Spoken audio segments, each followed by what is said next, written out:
You've lived a life dominated by doubt and fear. How do you step into bravery? Step. That's how you step into bravery. Step. Take the step. Step aggressively towards your fear. And that step towards your fear is the step into bravery. Because we're scared of what we don't know. And there is only one way to learn and to know, and that is to confront that fear. You have to step, you have to go. And this simple action, this simple attitude, it answers so many questions. So many questions. How do you get to the gym every day? You step. You go. How do you change your diet? You step. You go. How do you overcome fear of failure or fear of success or fear of fear itself? You step. And how do you face the fear of the unknown? You step. Don't wait anymore. Don't think anymore. Don't plan anymore. Don't contemplate anymore. Don't make any more excuses or justifications. Don't rationalize anything else. No, no, and no. Instead, be aggressive. Take action now. And what is the first action that you need to take? What's the first step you need to take? The first step you need to take is just that. Step. ESPN called me. They did a story on me this past summer, but they called me one day and I picked up the phone. They said, "Is this Inky Johnson?" I said, "Last time I checked, I'm Inky Johnson." They said, "Is this the same guy that said if you could change what happened to you, you wouldn't?" I said, "Absolutely." They said, "It's our understanding the game of football meant the world to you." I said, "At one point, it did." They said, "It's our understanding that your family was banking on you making it to the NFL so they can have a better way of life." I said, "Yep, that's correct." They said, "We're coming to see you." I said, "All right, cool, come on." They said, "But we don't want to see you in Atlanta. We want to see you in Neyland Stadium on the exact yard line where your life changes. The same time of day. The only thing that won't be present is Air Force's team." I said, "All right, cool." And so they take me to Neyland Stadium. They put me on the exact yard line where my life changed. They said, "Now tell your younger self why you wouldn't stop your injury if you could. If you could be in the NFL right now making millions of dollars, tell your younger self why you wouldn't change that situation if you could." And I say the reason I wouldn't change it, believe it or not, it has nothing to do with me. Like on a personal level, he thought I was going to say, because of the man that I've become, the perspective that I've acquired, my faith has been fortified. He thought I was going to say something like that. I said, no, it has nothing to do with me. It has everything to do with the lives that have been affected by the result of the process and the thing that I represent in the world. What my spirit represents when somebody see me, they think perseverance. What my spirit represents when somebody see me, they think don't quit. What my spirit represents when somebody see me, they think that's a quality individual right there. What my character represents in the world. And every single day we're putting something out like that represents something. When people see that, they think it's a thought that comes to the mind. When he said gold standard, he gave me that, I felt a certain type of way. When he gave me the gold standard, I felt a certain type, I felt different. Gold standard, I felt like that went with me. Because I think in what I do, the line of business I'm in, I'm the gold standard. Because I don't compromise. And every single day, I'm going to give you my very best. You can bet your bottom dollar. Every single day, I'm going to bring that gold standard to life. And I'm not just bringing it in one aspect of life. I'm bringing it in every single aspect of life. I'm not going to be one of these people in the world that's a public success, but they're a private failure. Meaning they give everything they got to one aspect of life, but the other areas, they lack off. No, I'm going to give every single thing I got to every aspect of my life because I represent something. When people see me, they think something. Whether that's character, never giving up, never surrendering. And the thing that we can never do is forget what we represent. Because that's how guys end up under a bridge on a cardboard box sleep. They forget what they represent when life hits them with adversity. My only charge for you, never forget what you represent. I came home one night from work spraying for cockroaches. And long story short, I turned on the Discovery Channel. I saw some guys going through Navy SEAL training. And they were going through Hell Week and they were getting their ass just beat. You know, in and out of the water, guys ringing the bell.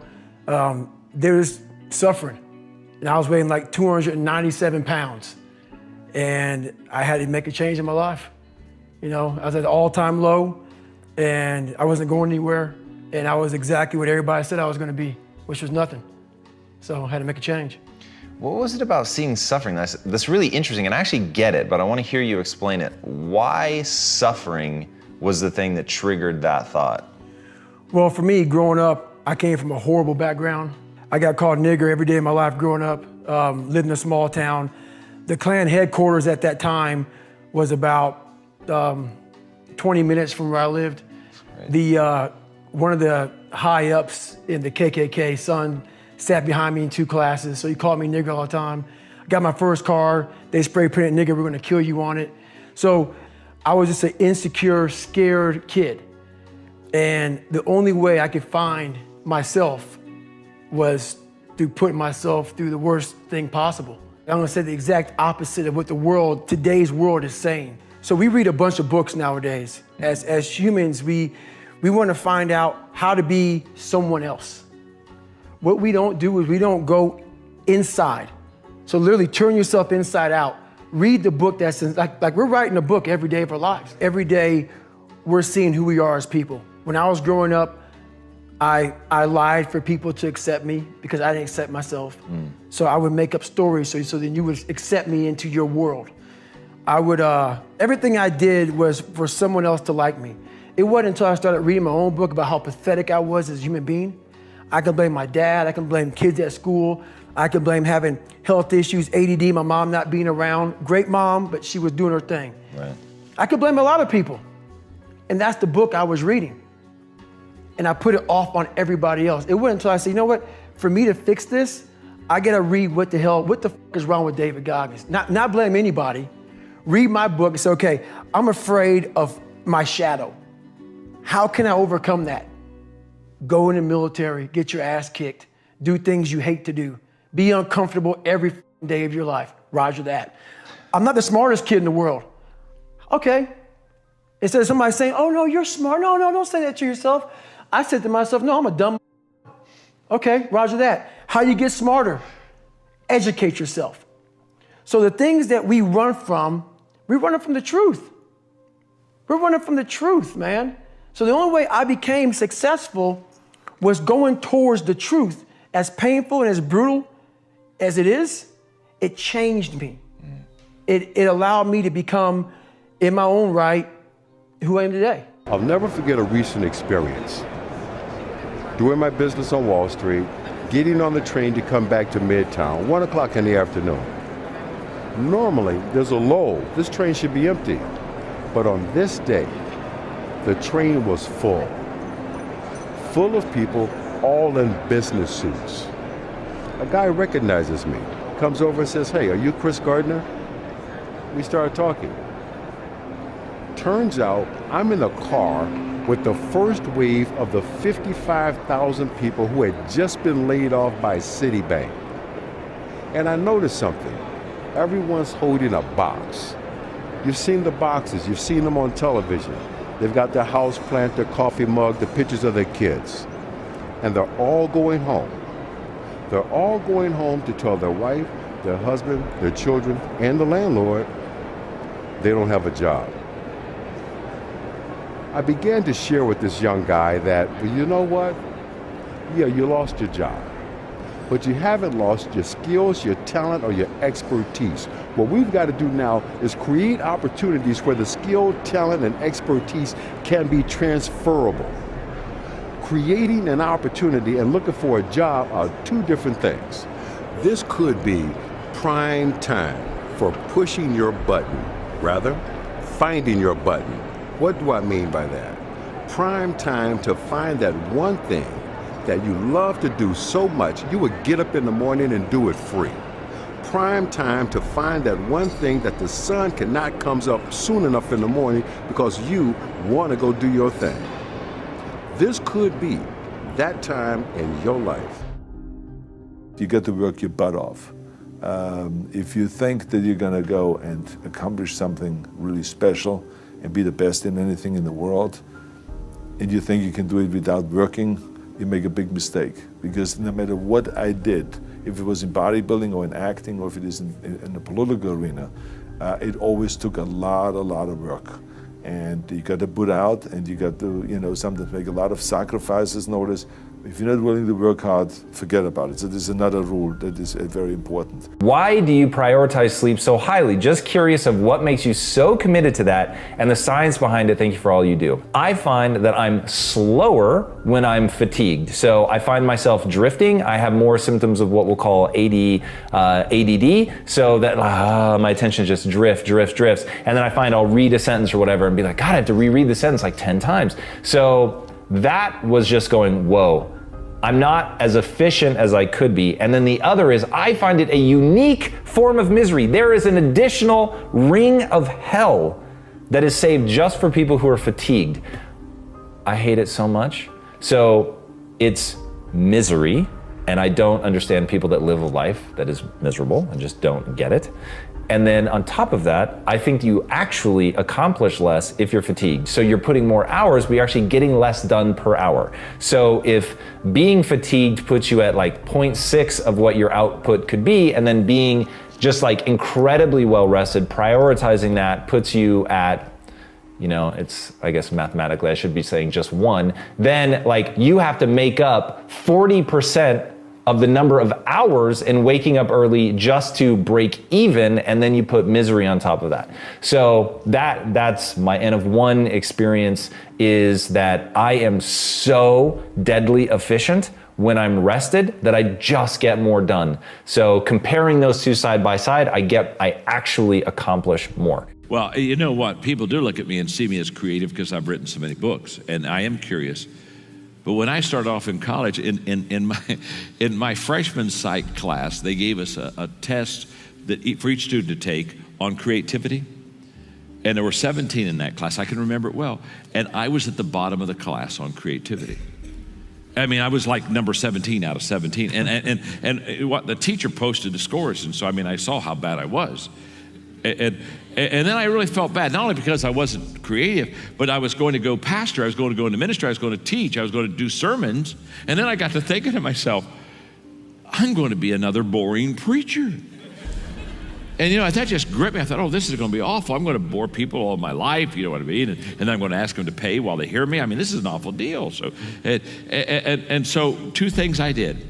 And I talk about it in the book. One is I started filing. I started taking thoughts and quotes. And the reason I started doing that is I thought, if I'm not going to be good at what I say, I need to quote somebody that is good. And so I started filing things that other people would say. So I'd go around and I'd say, well, Ken said, you know what I mean? And Joe said, and Susie said. And so that at least I would be a little bit more interested. And that's how it started. But the big breakthrough I had was, and this will help everyone. How many of you would like to be more creative? Let me see your hands, okay? How many of you would like to just absolutely have an imagination that just took you to a new level? You know what I'm saying? Okay. How many of you already have that because you're on drugs? Okay. Well, here's the key. This will work for you. I promise it'll work for you because it worked for me. I made a major change in my early 30s from just having answers and being a leader that just had to cast vision, show everybody what I was doing and where we were going. And I started asking intentional questions. And I became a person, I ask questions all the time. Every day I ask questions. And I have found just asking questions will take you on exciting journeys more than anything else. You excel in that, Ken. I've watched you over the years. You'd excel really in that. But for my early years, I didn't ask enough questions, and so therefore, I didn't get enough ideas and thoughts from others. So when people say, I want to be more creative, what's step 1? Step number 1 is ask more questions. Just go to people and start asking questions. It's amazing what you'll learn. Every single person, when they're in their teens, in their early 20s, they care so much about other people and how they're perceived and what impression they make. And I wanted to be perfect. I wanted to be good at everything and be a good student and be prettier and skinnier and successful and all these things. And I cared about what people said about me and how they felt about me. And as I get older, I just realized that other people won't make me happy. It has to be from within me, and I need to keep doing whatever makes me happy. And whoever responds to that, great. Whoever doesn't respond to that, it's fine too. But the less I care about other people's opinions, the better I feel about myself, and the more I do things that make me happy. You're gonna play big, say big. Big. You're gonna play huge, say huge. Huge. You're gonna play ginormous, say ginormous. But first, take baby steps. You're gonna eat the elephant, but take one small bite first, chew it good. Right? We want so much so fast. My grandmother says baby, she starts every sentence with baby. I'm sure it's because she cannot remember all of our names. She said, baby, the best things you'll ever have from grandma will never come from the microwave. They always come from the oven. And I was like, I think somehow she's trying to give me a lesson here. And I realized that the best things that you're gonna create are gonna take time. Build it on cement, not sinking sand. You're gonna get tons and tons and tons of tools here. And you're gonna wanna fast forward. But when you fast forward, you build it on plexiglass, you build it on styrofoam, you build it on wood, you wanna build it on cement. Your dream is important enough to outlive you. Yes, yes? And so I realized that you can't Google download resiliency. You can't Google download tenacity. You can't Google download forgiveness. They're some of the best qualities and characteristics that's gonna take you a long way that you need to invest time in and energy in and intention in. You don't just get patience. I want patience, I'm waiting for patience. Somebody's gonna piss you off tomorrow. And now you get to test if you have patience. I realized that as I wanted to develop me, I had to be willing to climb, and I wanted to get to the top, and there's no elevator to the top. I gotta do my squats. I gotta work on my quads and my hamstrings and my calves, because I gotta climb to the top. We gotta climb. You need to bet on your strengths and don't give a about what you suck at. You're gonna, way too many people in this room are gonna spend the next 30, 40 years of their lives trying to check the boxes of the things that they're not as good at, and that you're gonna waste a load of time and lose. I highly recommend auditing yourself, or if you have no empathy or EQ or self-awareness, then find somebody in your family or friendship that does, and let them tell you who you are. And once you believe that, either for yourself or someone else told you, go directly all chips all into that, because that is the only possible way, in my opinion, watching from the outside, that is, let me rephrase, that is a very highly likely way of over-indexing, because the truth is, if you wanna be an anomaly, you've gotta act like one. You know, like, and so, that's it, that's what I got. So thanks for having me. First of all, you have to treat yourself like you matter. Because if you don't, then you don't take care of yourself, and you become vengeful and cruel. And you take it out on people around you, and you're not a positive force. None of that's good. So you suffer more, and so does everyone around you. And there's a malevolence that enters into it. None of that's good. So that's what happens if you don't treat yourself like you matter. And then, well, what happens if you don't treat other people like they matter? Well, you lie to them, you cheat them, you steal, you enter into impulsive relationships with them. They can't trust you. That doesn't go anywhere. They don't like you. You end up alone at best, and maybe like incarcerated at worst. Like, that doesn't work. And so you watch the people around you who thrive, regardless of what they say. They act out the proposition that everyone matters. And then you have a functional society. And I think, okay, well, if when you act out the proposition that everyone matters, you have a functional society, maybe that's evidence that that proposition is true. It's like, I think it's true. Whether it's personal or people around me, when you see people that are positive, that look at something good and something bad that took place, they move along in life faster, they're better, and people want to be around these people. I mean, too often people gossip. Then one gossip person wants to be around the other person that gossips. But they don't realize, when you gossip, you're saying something you heard about somebody else. You're telling everybody What if part of it was wrong? You're gonna go out and tell every person you told this, oh, I'm sorry it was wrong, tell everybody you told, it's not gonna happen. So it's things you learn about. Don't gossip, don't belittle people if you don't have to. God, please don't. Try and look at the positive angle. What good could come out of something? And that positiveness is gonna make you live longer, happier, and wake up in the morning happy, not, oh my God, I gotta go to work, I can't wait till I get home, I wanna retire, because people were not positive, they were not happy. And what happens when they retire? They hate their job, they retire, 3 or 4 years later they're dead because they have nothing to do. That positive attitude, be around positive people, encourage positiveness. If you find yourself walking around just complaining all the time around people that complain a lot, man, move or just try and do something different, change your life. Being positive and a positive attitude is find something positive and something bad. Makes you look for solutions. When I was down and out, okay, oh, pop bottles, let's get the pop bottles, cash them in. As I started studying people that did more.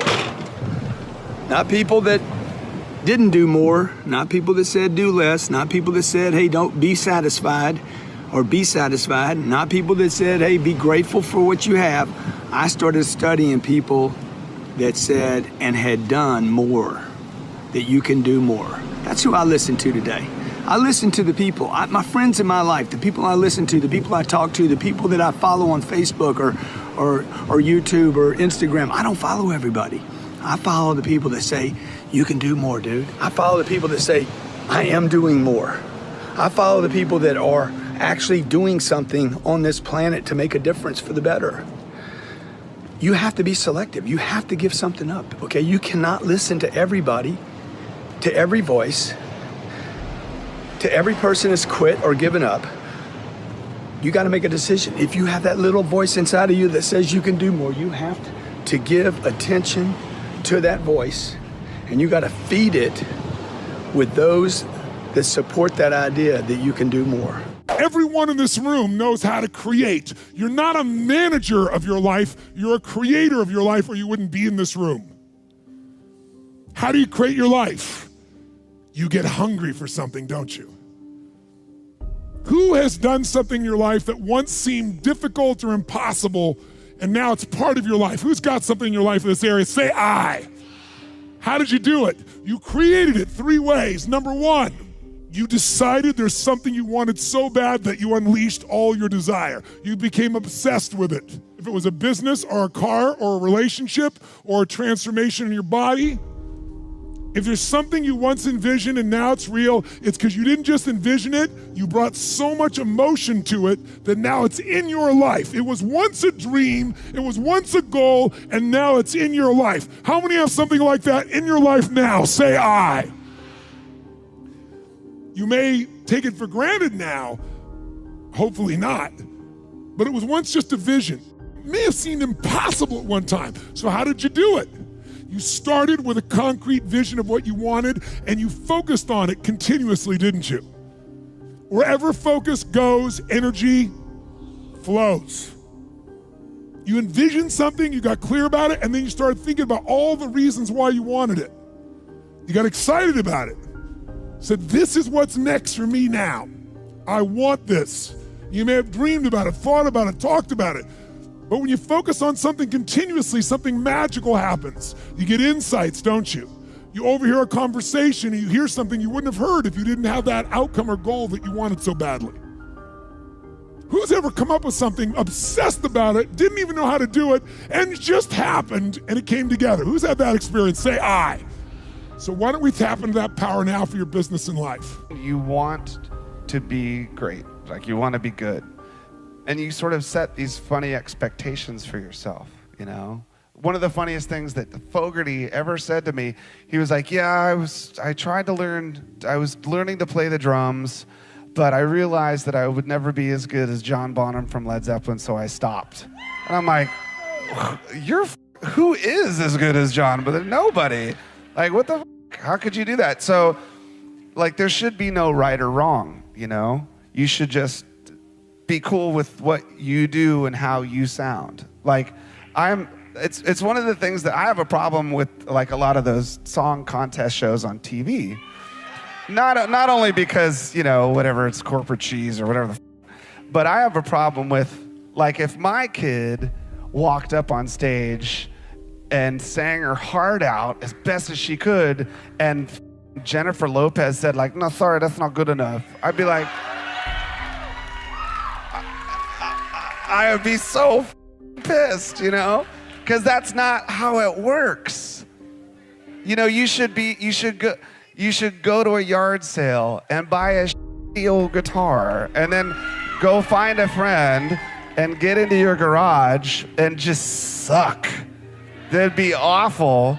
And then write some songs and become the biggest band in the world, you know? Because that's how it works. I mean, it works other ways too, I'm sure. But I mean, as a young musician, you know, first of all, you're not gonna make a living doing it. Like, accept that, realize that. Because then if you do, you're stoked.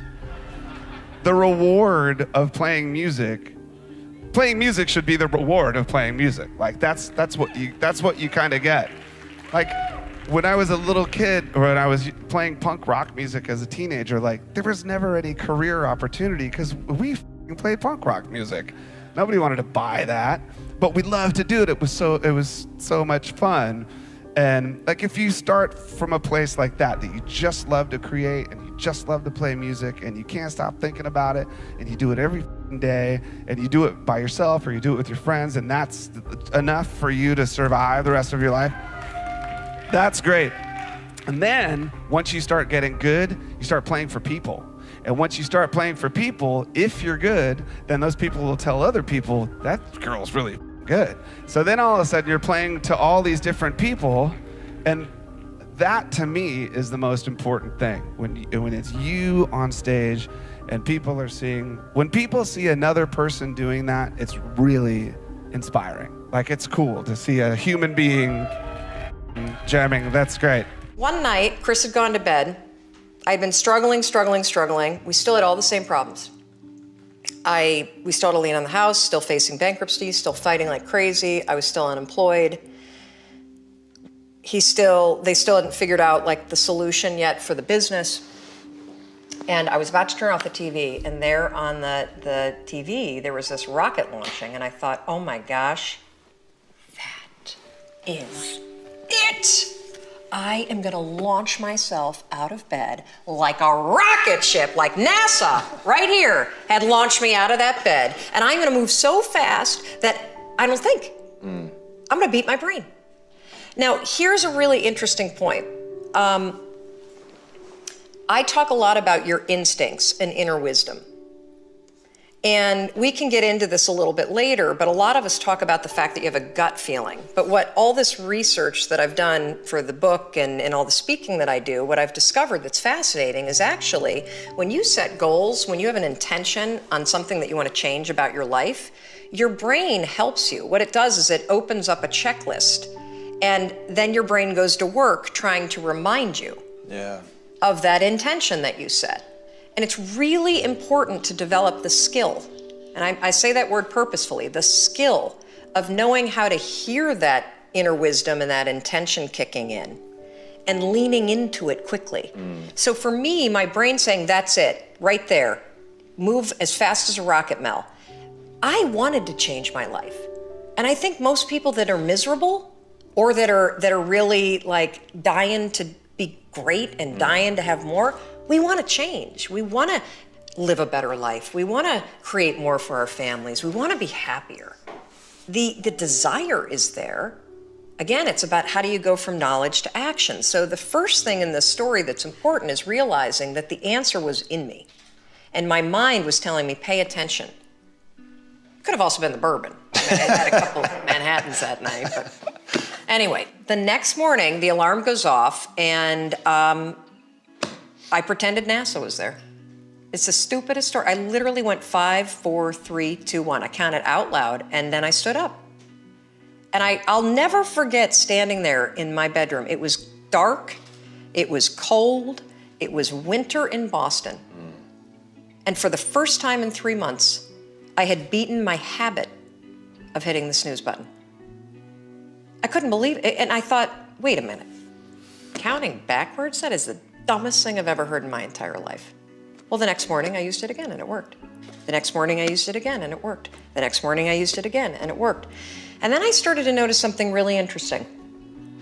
There were moments all day long, just like that 5-second moment in bed, where I knew, knowledge, what I should do. And if I didn't move within 5 seconds, my brain would step in and talk me out of it. Every human being has a 5-second window, might even be shorter for you. You have about a 5-second window in which you can move from idea to action before your brain kicks into full gear and sabotages any change in behavior. Because remember, your brain is wired to stop you from doing things that are uncomfortable or uncertain or scary. It's your job to learn how to move from those ideas that could change everything into acting on them. A lot of so-called unhappiness is also a childish way of trying to change things by being as unhappy as you can about them. And the underlying unconscious or semi-conscious assumption is, if I'm really unhappy, somebody, perhaps God, is going to do something about it, or I'm going to prove him wrong. I'm going to show him how dreadful it is, and then finally, this is an unconscious assumption behind the unhappiness, because you believe, if you're habitually and frequently unhappy, you believe that it has a purpose. It's an underlying assumption. Perhaps you wouldn't verbalize it in that way, but you believe that it works for you. Of course it doesn't, but things are going to change, but just need to be really unhappy, so that God finally, even if you don't believe in God, this can still be the mechanism, the underlying unconscious assumption behind it. It's something is going to happen. And of course the opposite is true, because the more unhappy you are with something, the more you are stuck in the situation. My first passion before food was football. But I was always a good eater, great lover of food, and I grew up partly in Scotland, partly down south. So we had that sort of token of appreciation of home-cooked food. Then I was very lucky to get on a foundation course, spending the last year of my school at a foundation course, studying maths, English 2.5 days a week, and then learning to cook for 2.5 days a week, and it was a sort of new experiment. Now we had trouble with buying my first set of whites and chef knives, and we depended on the Banbury round table to come up with something like £85, £90 that Mum and Dad didn't have to get my first set of whites. So I still remember that day now, and how ecstatic and happy I was when I got given my first set of whites, my knives, and all of a sudden I wanted to go on that mission. Football was a sort of huge burning ambition, and I was trying to decide. Yeah, I had a horrific injury where I smashed my cartilage, and then all of a sudden, what do? You sit there and get bitter, but I had this little burning desire of this sort of chef, this ambition. And then I sort of channeled that frustration from football into cooking in a way that I just wanted to learn. The foundation course was huge. Did a Sitting Guild 706. I was a mature part-time student, and Mum and Dad didn't have the money to send me to college full-time. So it was hard. But what I did do is take a job in the industry. I worked 6 days a week and went to college 1 day a week. So then everything started becoming clearer. Got my qualifications, the basic, and then went to London. And that's where it really just took off. Whether it's a world champion boxer, a basketball player, or track star, a horse, even animals, I find out that this Mark Spitz, for an example, he's a world champion. But what made him the world champion was that he seemed to, at the right time when the pressure's down, at the last few yards, he can get that lead, or he's got enough left to make it. I fought Ken Norton. My last fight, the fight was even up until the last round, but I had something that he didn't have, although I'm much older, and that was the last-minute kick. What's that last-minute kick? Is that something? Just the stamina, the strength, the mental, more than training, the mental capacity, to realize what's involved and how important it is, and make your body do something that's really too tired to do. Your mind makes you do it. Mark Spitz, this Olympic track star I was mentioning, he wasn't that much greater than all the people in the world, but sometimes he won by just that much. And a champion is just one who can come out at the last minute and close the show. As I say, the star closes the show. A 14, 15 round fight, and it's even, and usually this champion, you can depend on him to come through at the last few seconds and find some energy from somewhere. Is it discipline? Or Not only that, it's mental and physical. His body's in physical shape to do it, plus mentally too. He's got himself in condition where both fellas may be, sometimes the will can outdo the skill. And sometimes a fella's will is stronger than the man who's actually better physically, and the determination and weakens the other man just to see him so determined. Yeah, I believe in manifestation. I believe in, putting a rocket of desire out into the universe, and you get it when you believe it. You get it when you believe you have it. And that's the key, is like people still, they sit around going, when's it gonna come, when's it gonna come, when's it gonna come, when's it gonna come? And that's the wrong way.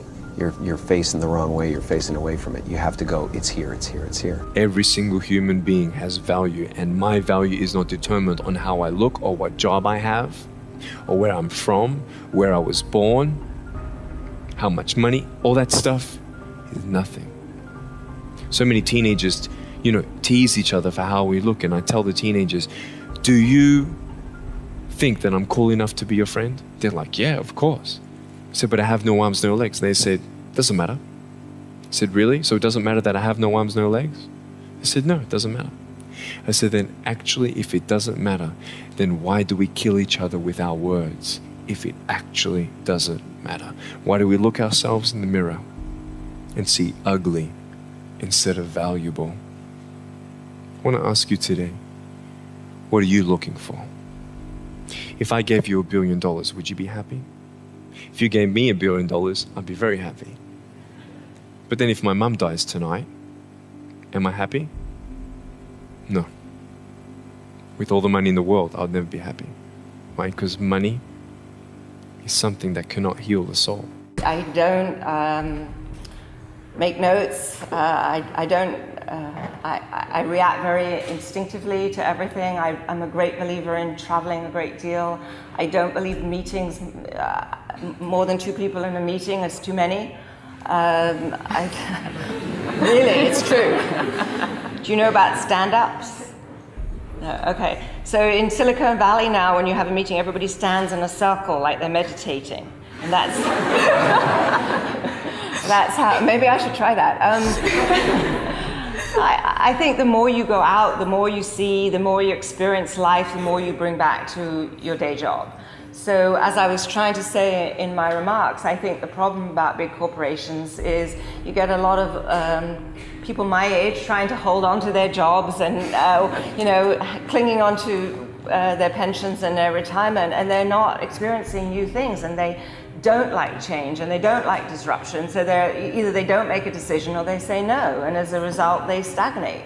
So it's terribly important to bring people in from the outside and not to remain too insular, and also to hire as many young, bright people like all of you as you can, just to teach you how to think about things completely differently. I was a very headstrong young person, and by 1983 or 4, had started my own publishing company to publish my own books, realizing that no one else will publish me, and I was right about that. And so my first book, I saved my food money from Black Flag, little here, little there, and I saved enough to make a fold and staple book. I couldn't type, so I hand wrote out the things, and I made a dummy that I could offset print, fold and staple. And I sold them for $2. Mainly gave them away, but I sold enough and they blew out. 500 just went. And then I took that money to make another print run of that. And from that money, I made my first paperback. And 33 years later, that's a fully staffed company with books in translation and hardcover editions and the whole 9 yards. But it started with, I'm gonna do my thing. I'll be City Lights Jr. without the talent. And I did that at the same time I was doing my first spoken word gigs. And why did I have the gumption and the audacity to start my own book company? Because I come from punk rock. I come from watching Ian MacKaye invent Discord records on his mom's kitchen table. I come from folding and gluing picture sleeves together. Black Flag had their own label. Of course you do it yourself. You want to make a book? Sit down and write it. Then go to the printing place. Where's a printer? Get in the phone book and find a printer. We make records, make some books. You just do it. It's like you don't even think about it, you just do it. And I'm sure that writing is just awful, but I did it. And without even hesitation, I'm making my own book company. Stop me, I dare you. I never thought about it twice. Just because DIY, man. Like, let your voice be heard. The cookie jar is something I invented. As you all know, your mom has a cookie jar, and sometimes you might have an Oreo, sometimes you might have a Chips Ahoy, sometimes you might have an oatmeal raisin cookie. You never know. It's just in there. My cookie jar has every single failure and success of my life, something I overcame. So what happens in time of life when you're stressed out and things get bad, even the hardest guy in the world, me, everybody thinks, and I think I'm the hardest guy in the world. You gotta believe that. You gotta believe you are something. I will, in my mind, reach into my cookie jar, and sometimes you forget how hard you are in times of need. Because you're stressed, but you forget, I'm a Navy SEAL, I'm a Ranger, I'm this and that, but you forget all that because your life sucks. I calm down, take that 1 second, get control of my life, reach in the cookie jar. Well, you got called nigger your whole life, and you're now the only person in history to do this, and this. Put it back in the cookie jar, reset my mind. You have to remind yourself of how badass you really are in times of need. That's the cookie jar.